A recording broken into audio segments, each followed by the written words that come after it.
मंच पर विराजमान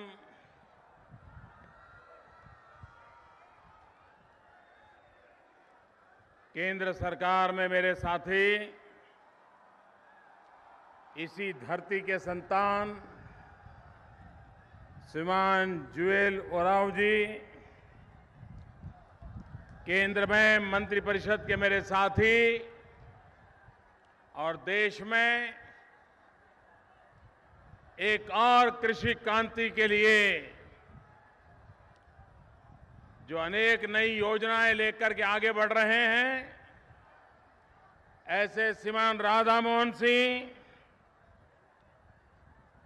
केंद्र में मंत्रिपरिषद के मेरे साथी, इसी धरती के संतान श्रीमान धर्मेंद्र प्रधान जी, ओडिशा के पूर्व मुख्यमंत्री श्रीमान गिरिधर गोमांग जी, भारतीय जनता पार्टी के राष्ट्रीय महासचिव श्रीमान अरुण सिंह, हमारे नवनिर्वाचित प्रदेश के नए अध्यक्ष श्रीमान बसंत पांडा जी, श्रीमान सौदान सिंह, श्रीमान सुरेश पुजारी,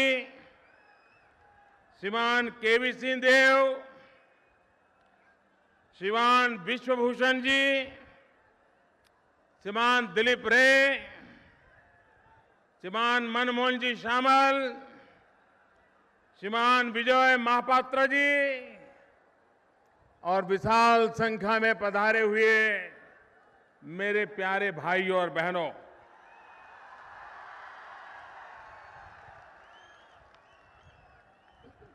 जय जगन्नाथ।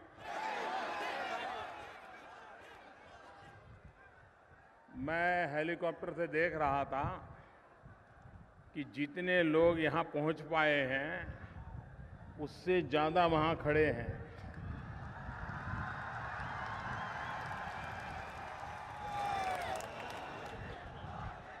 ऐसा जनसागर मैं कल्पना नहीं कर सकता हूं।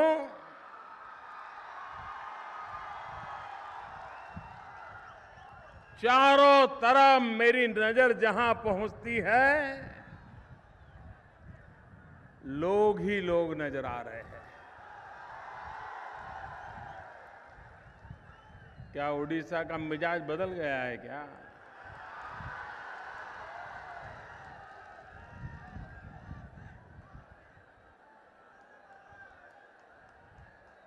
मैंने सुना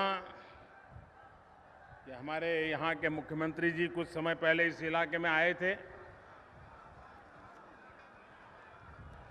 मैं उनका आभारी हूं, मेरे कार्यक्रम का प्रचार किया।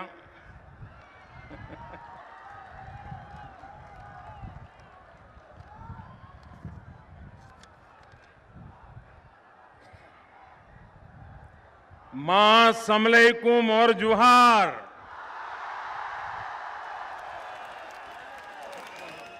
आपन मानन को भी मोर जुहार। वीर सुरेंद्र राय, कुंजेल सिंह, बिरसा मुंडा, रेंडो मांझी, गंगाधर मेहर, संत भीम भोई, मान को जन्म देई थी बा, मां मोटी को भी मोर जुहार।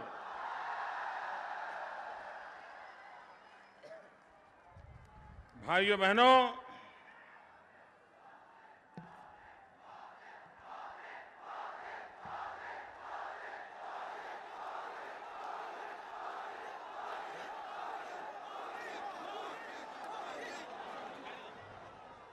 आज मैं सुबह छत्तीसगढ़ में था।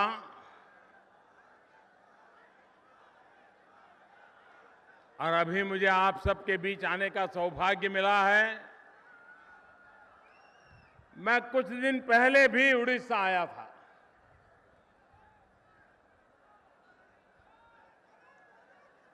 भगवान जगन्नाथ के आशीर्वाद लिए थे और प्रधानमंत्री बनने के बाद बार बार इस धरती को नमन करने के लिए आने का मेरा मन करता है।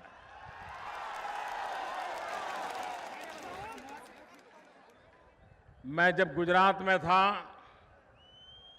मेरा सूरत तो पूरा उड़िया हो गया है।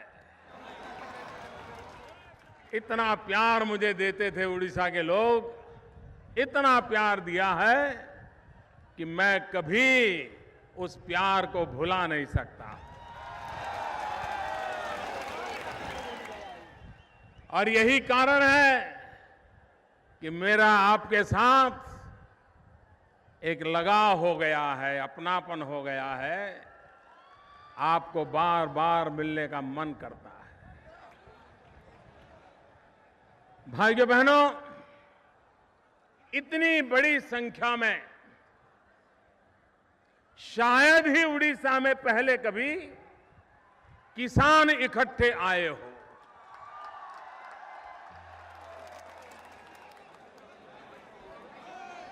सालों से उड़ीसा का एक स्वभाव रहा है, यहां के लोगों का स्वभाव रहा है, जो चलता है चलने दो भाई, जो होता है होने दो, मुसीबत आए तो भाई पता नहीं भगवान रूठ गया है। लेकिन अब उड़ीसा का जवान जो है, वो जवान भी जग गया है, जवान के सपने भी जग गए हैं और जवान के इरादे भी जग गए हैं। और इसलिए अब उड़ीसा का जवान चलता है चलने दो, होता है तो ठीक है, नहीं होता है तो ठीक है, उस मिजाज से काम करने के लिए तैयार नहीं है। उड़ीसा के नौजवान को भी लगता है कि हिंदुस्तान के अन्य राज्यों की तरह मेरा उड़ीसा भी आगे बढ़े, मेरा उड़ीसा भी विकास करे। भाइयों बहनों, जिस राज्य में अपरंपार प्राकृतिक संपदा हो, परमात्मा ने जितना दे सकते हैं दिया हो, लेकिन उसके बावजूद भी उस इलाके के लोग गरीब हैं तो चिंता जरा ज्यादा होती है। मैं हैरान हूं, पूरे हिंदुस्तान में उत्तर प्रदेश के बाद किसी एक प्रदेश के पास सबसे ज्यादा अगर पानी है तो उस प्रदेश का नाम उड़ीसा है। यहां की धरती भी पानीदार है, यहां के लोग भी पानीदार है, पर पता नहीं क्या कारण कि गरीबी हमारा पीछा नहीं छोड़ती है। भाइयों बहनों, यहां की हमारी महानदी, यहां की हमारी गोदा नदी, यहां की हमारी ब्राह्मणी, हमारी बैतरनी, न जाने अनगिनत नदियां, ऐसा पानी का भंडार है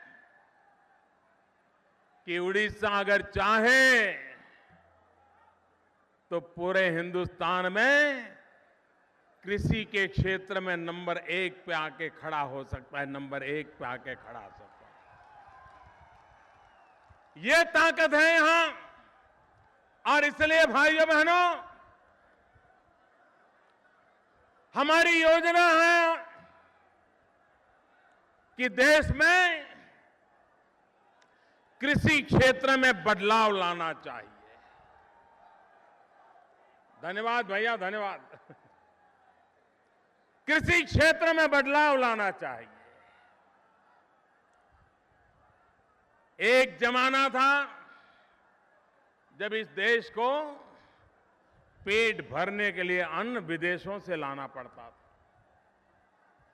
सरकार की पूरी मशीनरी, विदेशों से गेहूं आए कि नहीं आए,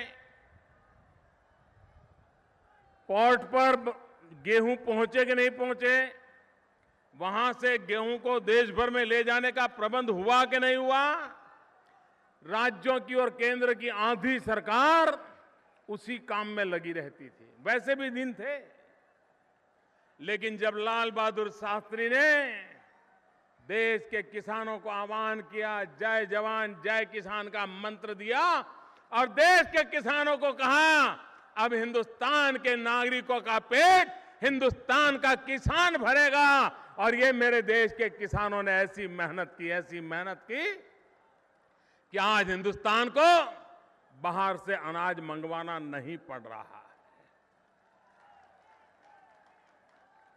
है। इस देश ने पहली कृषि क्रांति भी देखी है, लेकिन दूसरी कृषि क्रांति कहां होगी? मेरे भाइयों बहनों, आपने सोचा है देश में दूसरी कृषि क्रांति कहां हो सकती है? कहां? आप भी मानते हैं ना उड़ीसा में हो सकती है? मैं भी मानता हूं कि उड़ीसा में हो सकती है।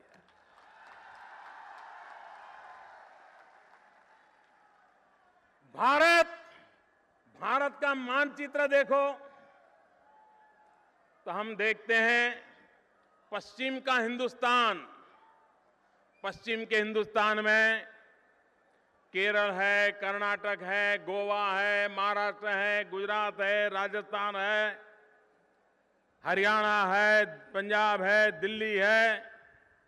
आपने देखा होगा इस इलाके में बहुत सारी आर्थिक विकास के काम होते हैं, आर्थिक प्रगति के अनेक काम होते हैं। देश भर से लोग भी रोजी रोटी कमाने के लिए इस इलाके की तरफ जाते हैं। लेकिन भारत का पश्चिमी छोर, जिसमें पूर्वी उत्तर प्रदेश है, उड़ीसा है, बिहार है, पश्चिम बंगाल है, आसाम है, नॉर्थ ईस्ट के राज्य हैं, उस इलाके में हमें आर्थिक गतिविधि कम नजर आती है। अगर भारत मां उसका एक इलाका तो समृद्ध हो, लेकिन दूसरा इलाका अगर समृद्धि से वंचित रह जाए तो भारत माता कभी समृद्ध बन सकती है क्या? बन सकती है क्या? तो भारत माता तो तभी समृद्ध होगी जब उसका पूरब और पश्चिम दोनों समृद्ध हो। और इसलिए भाइयों बहनों, हमारी सरकार का इरादा है कि भारत का पूर्वी छोर, उड़ीसा हो, छत्तीसगढ़, झारखंड हो, पूर्वी उत्तर प्रदेश हो, बिहार हो, पश्चिम बंगाल हो, आसाम हो, नॉर्थ ईस्ट हो, वहां पर आर्थिक गतिविधि बढ़ानी चाहिए। और यहां पर सबसे ज्यादा प्राकृतिक संपदा है, सबसे ज्यादा पानी है, विपुल मात्रा में जमीन है, मेहनत करने वाला किसान है। अगर इस इलाके में कृषि को आधुनिक बनाया जाए तो हिंदुस्तान में दूसरी कृषि क्रांति भारत के पूर्वी छोर में होगी, उड़ीसा, बिहार, पश्चिम बंगाल, आसाम में होगी। और इसलिए भाइयों बहनों, हम कृषि क्षेत्र को बढ़ावा देने के लिए प्रयास कर रहे हैं। उड़ीसा की तो हालत यह है कि पानी इतना है कि थोड़ी सी भी बाढ़ आ जाए तो भी सारी फसल नष्ट हो जाती है। अगर बारिश ना आए तो कुछ इलाके में सूखा पड़ जाता है, और साइक्लोन आ जाए तो आधे से अधिक उड़ीसा, उसकी सारी फसल बर्बाद हो जाती है। भाइयों बहनों,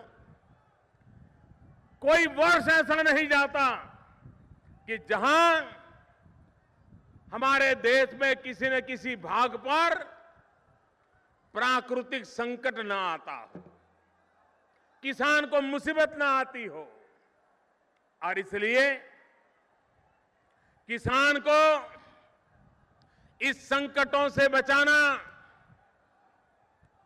किसान की प्रगति उस दिशा में प्रयास करना, उस पर हमने बल दिया है। भाइयों बहनों, 2022 आज से 6 साल के बाद 2022 में भारत की आजादी को 75 साल हो जाएंगे। हमें आजाद हुए 75 साल होने वाले हैं।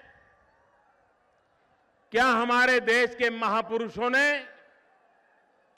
जिन सपनों को लेकर के हमें आजादी दिलाई, उन महापुरुषों के सपने 2022 में पूरे करने का प्रयास करना चाहिए कि नहीं करना चाहिए?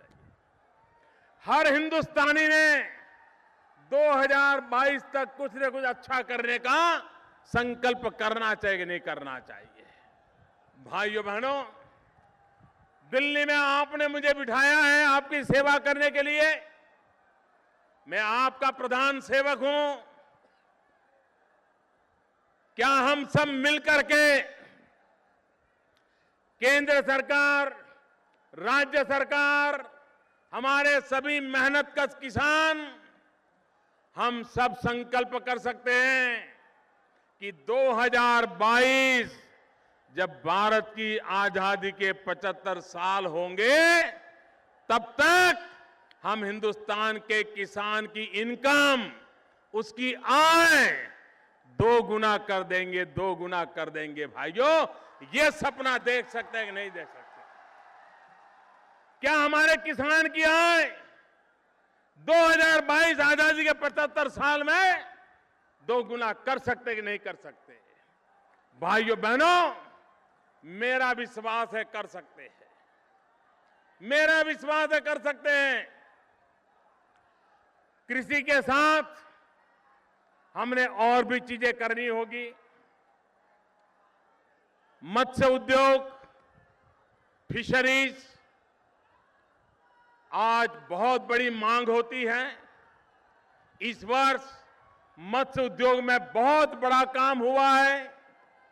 इसको और बढ़ाया जा सकता है, और इसलिए उड़ीसा में मत्स्य उद्योग के लिए भी सुविधा है।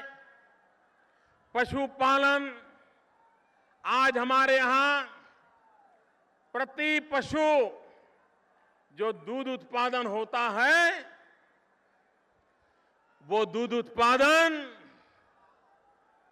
बढ़ाया जा सकता है। दुनिया में पशु दीठ जो दूध उत्पादन होता है, उसकी तुलना में भारत में बहुत कम होता है। भारत में पशु की संख्या बहुत है, लेकिन दूध अभी बढ़ाया जा सकता है। अगर हम उस पर ध्यान केंद्रित करें तो किसान की आय डबल हो सकती है। किसान हनी बी, मध, मधुमक्खी अपने खेत के साथ साथ इसका काम कर सकता है। मधु के द्वारा भी किसान को बहुत इनकम हो सकती है। हमारा किसान पोल्ट्री फार्म, मुर्गी रखे, अंडे बेचे, ये भी किसानी के साथ साथ कर सकता है। इसको हम बल देना चाहते हैं। और जो फसल किसान बोता है, उसमें प्रति हेक्टर ज्यादा उत्पादन कैसे बढ़े, वो जो पैदा करता है वो अच्छा पैदा कैसे हो, इन सारी बातों को ध्यान में रख के ये सरकार आगे बढ़ रही है। किसान को सबसे पहली जरूरत होती है कि उसको पानी मिलना चाहिए। अगर किसान को अपने खेत में पानी मिलता है तो मिट्टी में से सोना पैदा करने की ताकत किसान में होती है। वो मिट्टी में से सोना पैदा कर सकते। और इसलिए हमने योजना बनाई है प्रधानमंत्री कृषि सिंचाई योजना। पिछले 60 साल में आजादी के बाद कृषि सिंचाई में जितना काम हुआ है उससे ज्यादा काम 2022 के पहले हम करना चाहते हैं ताकि हमारे किसान की आय डबल हो जाए। दूसरा काम है हमारी जमीन की चिंता। भाइयों बहनों, ये हमारी भारत माता है, भारत माता। अगर वो अपना रसकस छोड़ देगी तो हम उसके संतान भूखे मर जाएंगे। और इसलिए हमारे जमीन की तबीयत अच्छी रहे, हमारी जमीन की बर्बादी से हम बचाएं, ये बहुत जल्दी करने की जरूरत पैदा हुई है। क्योंकि हमने अनाप शनाप फर्टिलाइजर डाला, अनाप शनाप दवाइयां डाली, और वो दवाइयां ही हमारी जमीन की बीमारी का कारण बन गई। और इसलिए एक बार हमें जांच करवानी चाहिए कि हमारी जमीन कैसी है, वो तंदुरुस्त है कि नहीं, उसमें कोई बीमारी तो नहीं आई है, उसमें कोई कमी तो नहीं आई है। और इसलिए मेरे भाइयों बहनों, जैसे मनुष्य का हेल्थ कार्ड होता है, वैसे ही हमने जमीन का सॉइल हेल्थ कार्ड का योजना लागू किया है। लेबोरेटरी में जांच की जाएगी, आपकी जमीन कैसी है, क्या बीमारी है, क्या अच्छाई है, किस फसल के लिए योग्य है। आज सॉइल हेल्थ कार्ड का काम पूरे देश में तेज गति से चल रहा है। लेकिन मेरे भाइयों बहनों, हम बीमार हो जाएं और बीमार होकर के पैथोलॉजी में जाकर के ब्लड टेस्ट करवाएं और डॉक्टर रिपोर्ट करे कि आपको डायबिटीज है। अगर डायबिटीज कहने के बाद भी मिठाई खाना चालू रखेंगे तो तबीयत ठीक होगी क्या? नहीं होगी। एक बार रिपोर्ट आ गया, रिपोर्ट ने कहा कि भाई आपको डायबिटीज है, तो आपको अपनी खाने की, रहने की आदत बदलनी पड़ती है, शरीर को थोड़ा श्रम कराना पड़ता है। जमीन में भी सॉइल हेल्थ कार्ड आ गया, विज्ञान ने बता दिया कि भाई ये बीमारी है, ये कमी है, तो उसके बाद हमने उसका उपाय करना चाहिए, बदलाव करना चाहिए, इस फसल के बजाय वो फसल बोनी चाहिए। अगर ये करेंगे तभी हमें जमीन की भी रक्षा होगी और ज्यादा फसल की संभावना होगी। और इसलिए जमीन की चिंता। दूसरी बात, हमारा जो फसल का चक्र होता है, उस फसल के चक्र में अगर बीच में हम दलहन की खेती करते हैं तो हमारी जमीन को एक नई मजबूती मिलती है, नाइट्रेट्स मिलते हैं, न्यूट्रिएंट्स मिलते हैं। और इसलिए मेरे भाइयों बहनों, आवश्यकता है कि वैज्ञानिक तरीके से फसल चक्र के बीच में कभी हम दलहन की भी खेती करें। ये प्रयोग करने से क्या होता है कि जो हम परंपरागत खेती के उपाय कर करके अटके पड़े हैं, उससे हम बाहर आ सकते हैं। खेती में भी मैं हर किसान को कहता हूं, हमने 3 हिस्से करने चाहिए खेती में। 1/3 हमारी किसानी, 1/3 हमारे खेत की सीमा पर, जहां दूसरे खेत से सीमा सटी हुई है, वहां टिम्बर की खेती, ऐसे पेड़ों की खेती जिससे टिम्बर मकान बनाने के अंदर काम आता है, फर्नीचर बनाने में काम आता है। आज देश अरबों खरबों रुपयों का टिम्बर विदेशों से लाता है। अगर मेरा किसान अपने खेत के किनारे पर टिम्बर की खेती करे तो जब घर में बेटी पैदा हुई हो, शादी करने का समय होगा, 3-4 पेड़ बेच देगा, बेटी की शादी का खर्चा निकल जाएगा। ये ताकत होती है।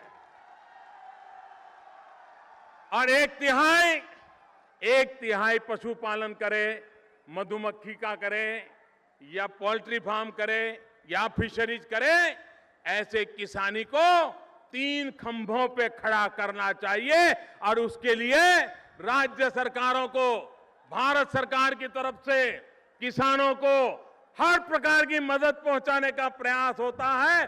जो राज्य सरकारें सक्रिय हैं, जागरूक हैं, वो उसका भरपूर फायदा उठाती है। मैं अभी मध्य प्रदेश गया था 2 दिन पहले। मध्य प्रदेश कभी बीमारू राज्य हुआ करता था, लेकिन वहां के शिवराज सिंह सरकार ने पानी का ऐसा प्रबंध किया, सिंचाई का ऐसा प्रबंध किया, 12 लाख हेक्टेयर की धरती से 32 लाख हेक्टेयर पर पानी पहुंचा दिया। और आज हिंदुस्तान में कृषि पैदावार में वो नंबर 1 पर आकर के खड़े रह गए। उड़ीसा में भी संभव है भाइयों, यहां भी संभव है। और इसलिए हम इस बात पर बल रहे हैं। और एक संकट है, प्राकृतिक आपदा के कारण हमारे किसान को बहुत बड़ा नुकसान हो जाता है। उसको रक्षा कौन देगा? बीमा योजनाएं बहुत आई, लेकिन किसानों का बीमा योजना पर कोई भरोसा नहीं पड़ा। किसानों ने बीमा योजनाएं लेने से मना कर दिया। गांव में अगर 100 किसान है तो मुश्किल से 20 किसान फसल बीमा लेते थे। 80 किसान उसकी ओर देखने को तैयार नहीं थे, सुनने को तैयार नहीं थे। और ये 20 लोग भी धीरे धीरे भाग जाते थे। उनको लगता था ये तो पैसे तो जाते हैं, लेकिन मुसीबत के समय कुछ आता नहीं है। भाइयों बहनों, मैं गुजरात में मुख्यमंत्री था तो किसान लगातार फसल बीमा के लिए शिकायत करते थे। मैं जब दिल्ली आया तो मैंने सोचा कि इस पर गंभीरता से विचार करना चाहिए और समस्या का समाधान करना चाहिए। मैंने किसानों से बातचीत की, सरकारों से बातचीत की, बीमा कंपनियों से बातचीत की, वैज्ञानिकों से बातचीत की, लगातार चर्चा करता रहा। उसकी कमियां कैसे दूर करूं, इसी पर लगा रहा।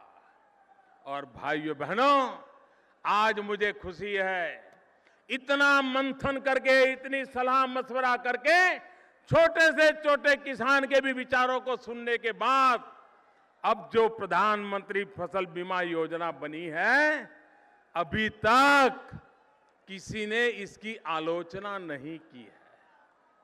हर किसी ने इसका स्वागत किया है।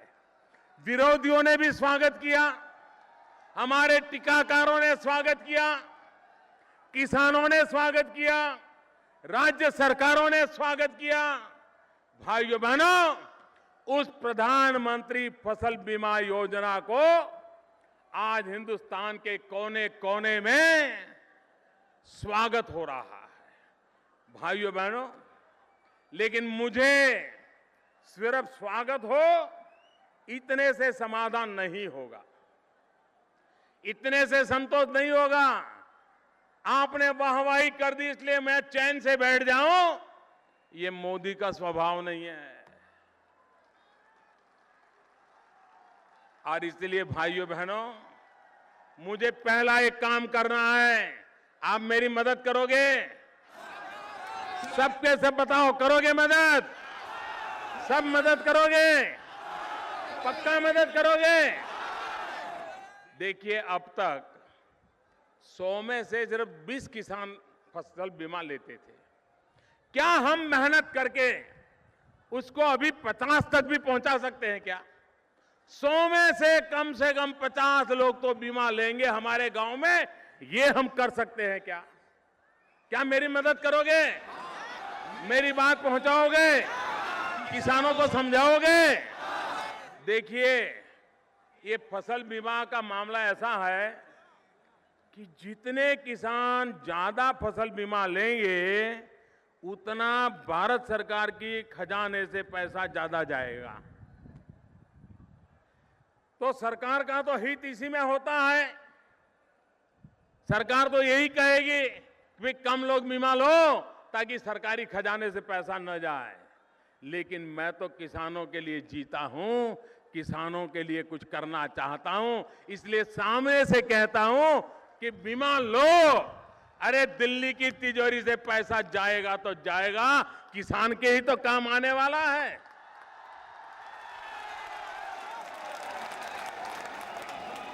भाइयों बहनों, बीमा ऐसा है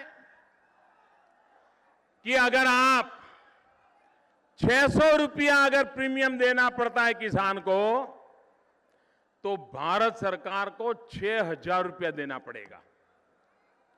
आप अगर 600 रुपया देना पड़ेगा तो भारत सरकार को 6,000 रुपया देना पड़ेगा। और अगर नुकसान हो गया और आपका बीमा मंजूर हो गया तो 600 रुपये में आपको 30,000 रुपये का बीमा मिल जाएगा। 30,000 रुपये। पहले ऐसा नहीं था भाइयों बहनों।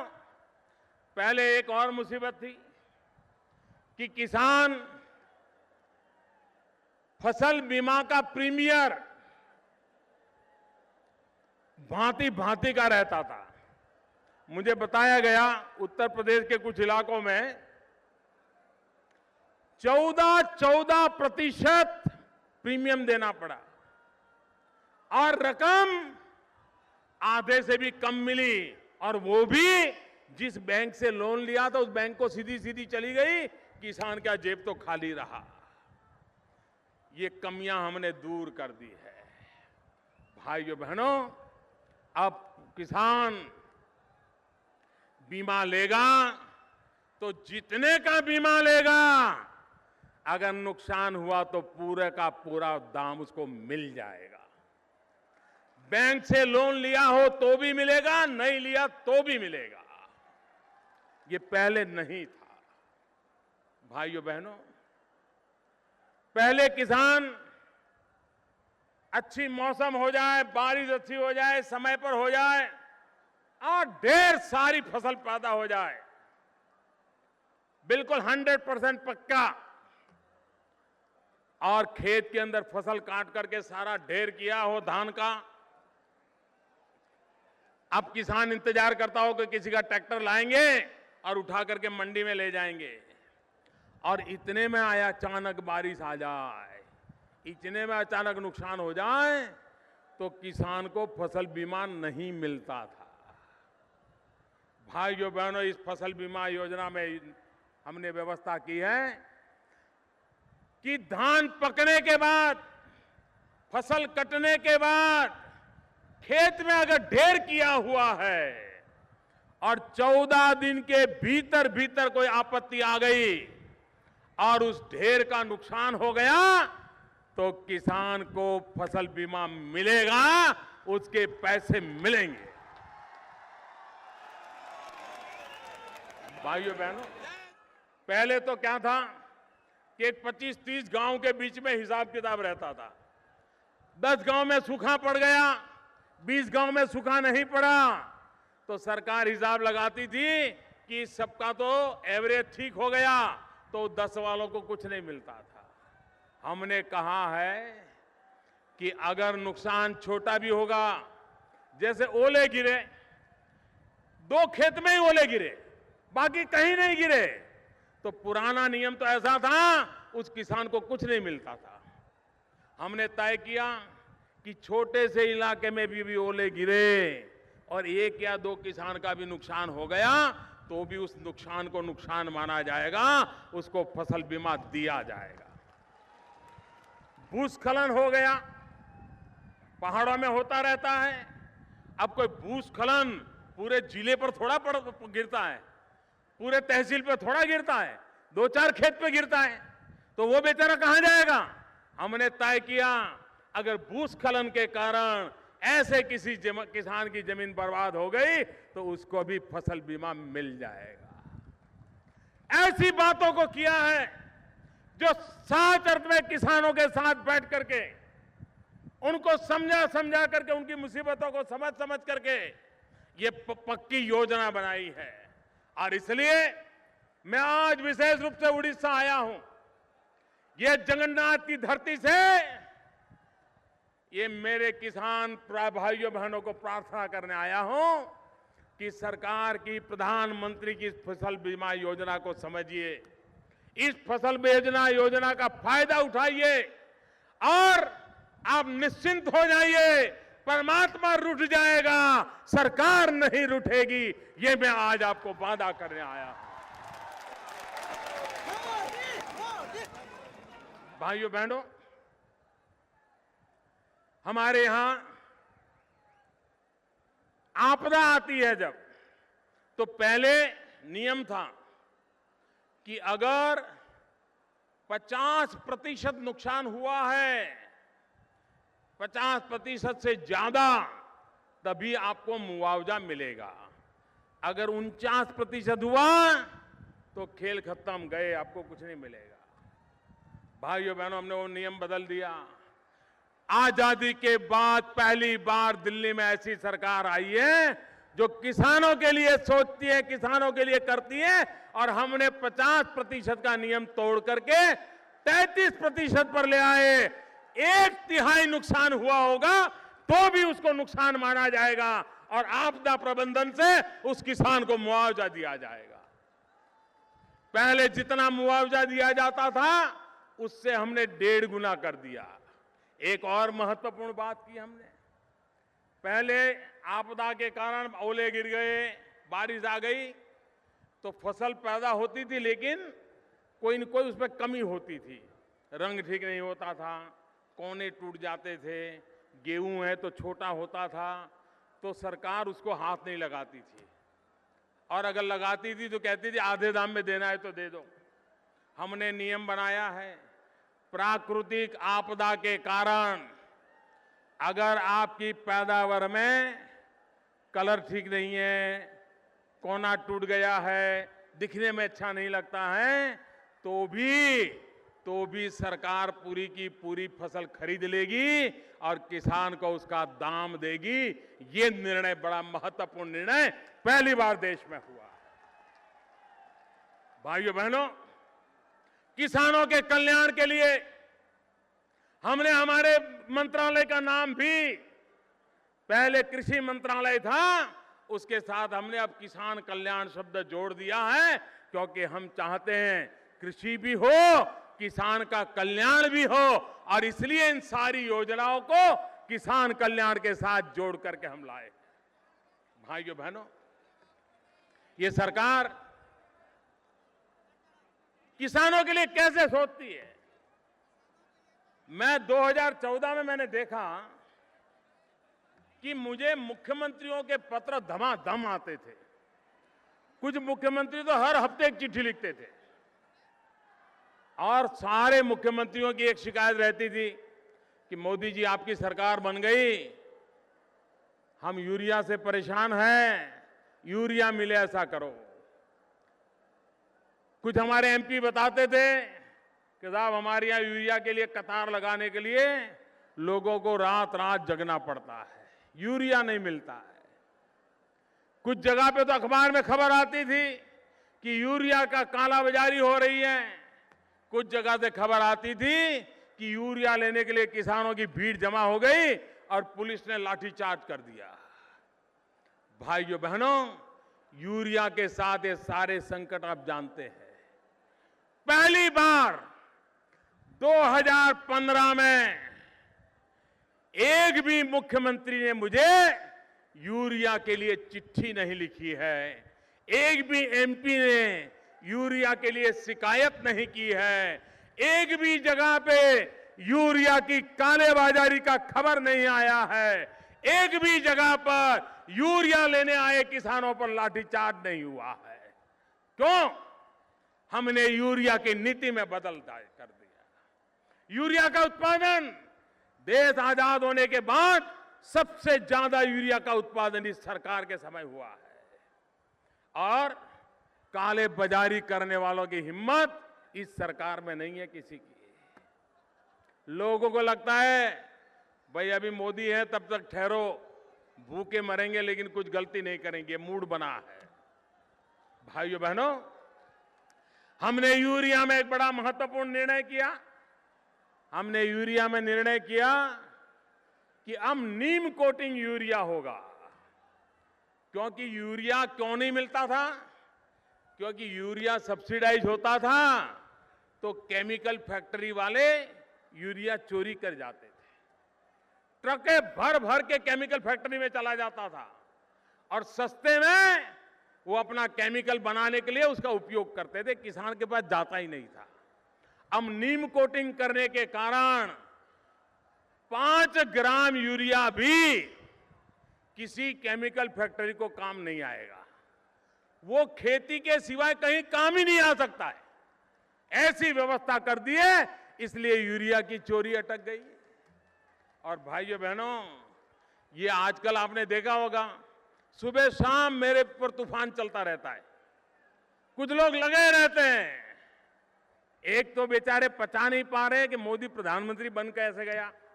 एक चाय वाला देश का प्रधानमंत्री बन कैसे गया, इनके गले नहीं उतरता है। दूसरा, मैंने कुछ चीजें ऐसी की है, इसके कारण इन लोगों को बहुत परेशानी है।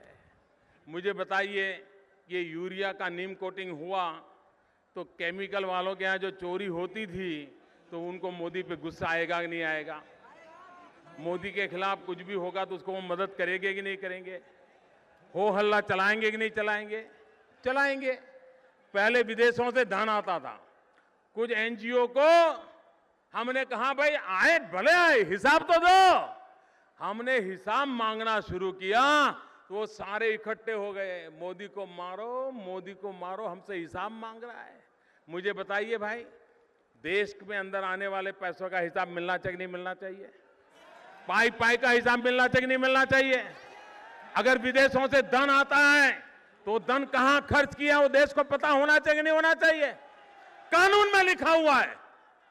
लेकिन जब से हमने हिसाब मांगना शुरू किया तो ये सारे इकट्ठे हो गए और सुबह शाम षड्यंत्र करते हैं कि मोदी को कैसे खत्म किया जाए, मोदी सरकार को कैसे हटाया जाए, मोदी की बेइज्जती कैसी की जाए। लेकिन मेरे प्यारे भाइयों बहनों, आपने मुझे चुना है इन बीमारियों से देश को बाहर लाने के लिए, और मैं इस काम को कर रहा हूं। मुझ पर जितनी बितनी होगी बितने दो, लेकिन आपने मुझे जो काम दिया है उस रास्ते से मैं चलित होने वाला नहीं हूं, रुकने वाला नहीं हूं, थकने वाला नहीं हूं, और झुकने का तो सवाल ही नहीं उठता है। भाइयों बहनों, मैं जानता हूं परेशानियां किस बात की हो रही है। मैं जानता हूं क्या चूभता है इन लोगों को, लेकिन देश को लूटने नहीं दिया जाएगा, देश को बर्बाद नहीं होने दिया जाएगा। और इसलिए भाइयों बहनों, हम यूरिया का नीम कोटिंग किया। कुछ लोगों को परेशानी होगी, लेकिन मेरे देश के कोटि कोटि किसानों का भला होगा। और नीम कोटिंग से दूसरा भी फायदा है। गांव की गरीब महिलाएं अगर ये नीम के जो फल होते हैं, खली होती हैं, उसको अगर इकट्ठा कर दें तो अब बहुत बड़ा बाजार मिलने वाला है। क्योंकि नीम कोटिंग करने के लिए नीम के पेड़ का जो तेल निकलता है उसकी जरूरत पड़ती है। गांव को एक नया उद्योग मिल सकता है। और दूसरा, नीम कोटिंग वाला यूरिया डालने से जमीन को नुकसान कम होता है। जमीन को अगर पहले 10 किलो यूरिया की जरूरत पड़ती थी तो नीम कोटिंग से 7 किलो से चल जाता है। और इसलिए ये नीम कोटिंग से किसान का भी भला होने वाला है। इन दिनों हम startup India, stand up India की बात करते हैं। कुछ लोगों को लगता है कि Modi startup India, stand up India की बात करता है, मतलब ये तो बेंगलोर हैदराबाद के लिए करता है।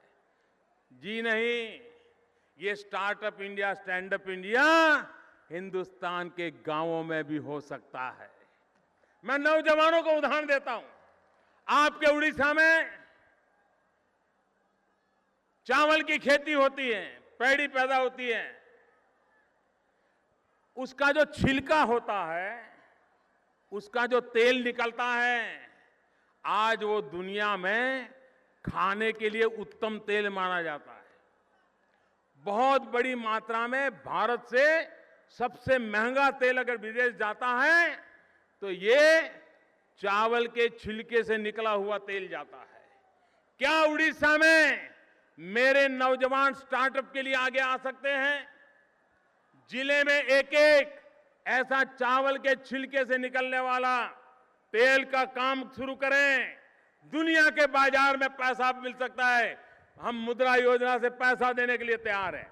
हम स्किल डेवलपमेंट करने के लिए तैयार हैं। हम टेक्नोलॉजी की समझ देने के लिए तैयार हैं। नौजवान इनोवेशन करने के लिए तैयार है। Startup India, stand up India मेरे किसान को भला करने के लिए काम आ सकता है। तो भाइयों बहनों, ऐसी अनेक विध योजनाओं को लेकर के, चाहे पाक फसल बीमा योजना, आज मेरे देश के किसानों को सुरक्षा देने के लिए मैं लेके आया हूं। मैं सभी किसान भाइयों बहनों से आग्रह करता हूं कि आज भी, और एक बात सुनिए, मुझे अभी गल्फ कंट्रीज के क्राउन प्रिंस मिलने आए थे, दुबई, अबू धाबी, आप सब जानते हैं। उन्होंने एक बड़ी मजेदार बात बताई। बोले, मोदी जी हमारे पास धन के तो भंडार है, तेल भी बहुत है और आने वाली पीढ़ियों तक तेल निकलेगा, तेल बेचेंगे और पैसा कमाते रहेंगे, लेकिन जनसंख्या बढ़ रही है और हमारे यहां पानी नहीं है, फसल पैदा होती नहीं है, रेगिस्तान है। हम सब लोग आने वाले दिनों में हिंदुस्तान की तरफ देख रहे हैं कि हिंदुस्तान के किसान जो पैदा करेंगे उसी से हमारे गल्फ कंट्रीज के देशों के लोगों का पेट भरेगा। मेरे किसान भाइयों बहनों, दुनिया का बाजार आपका इंतजार कर रहा है। दुनिया के देशों का पेट भरने का काम आज मेरा देश का किसान कर सके, ऐसी संभावनाएं नजर आ रही है। और इसलिए मैं कृषि क्षेत्र को आगे बढ़ाना चाहता हूं, किसान को ताकतवर बनाना चाहता हूं, और मेरे देश के किसान की ताकत से मेरा देश मजबूत होने वाला है, ये मुझे पूरा भरोसा है। आप सब लाखों की तादाद में आए, मैं देख रहा हूं इतनी बड़ी भीड़ और इतना प्यार, मुझे किसान का भविष्य उज्जवल नजर आ रहा है। भाई, प्रधानमंत्री फसल बीमा योजना का उज्जवल भविष्य नजर आ रहा है। मैं फिर एक बार आप सबको बहुत बहुत शुभकामनाएं देता हूं और जय जवान जय किसान का मंत्र लेकर के हम आगे बढ़े, यही मेरी प्रार्थना। जय जगन्नाथ, जय जगन्नाथ, जय जगन्नाथ। मान्यवर प्रधानमंत्री को आम दल